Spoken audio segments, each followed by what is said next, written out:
Kabisado mo ba ang ating mga panandang palabantasan? Ito ay ang punctuation marks in English. Pag-aralan natin ang mga sumusunod. Number 1, ellipsis.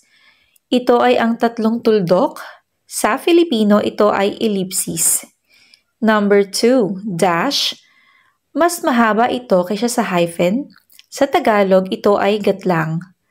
Number 3, hyphen. Mas maigsi ito kaysa sa dash. Sa Tagalog o Filipino, ito ay gitling. Number 4, apostrophe. Ito ay ang comma sa taas, pero ang tawag dito ay kudlit. Number 5, comma. Ito ay matatagpuan sa baba. Ang tawag dito sa Filipino ay kuwit. Number 6, question mark. Ito ay ang tandang pananong. Exclamation point. Ito naman ay tandang padamdam. Number 8, period. Siyempre, ito ay ang nag-iisang tuldok. Number 9, semicolon. Ito ay tuldok sa taas at merong kuwit sa baba. Kaya ang tawag dito ay tuldok kuwit. Number 10, colon.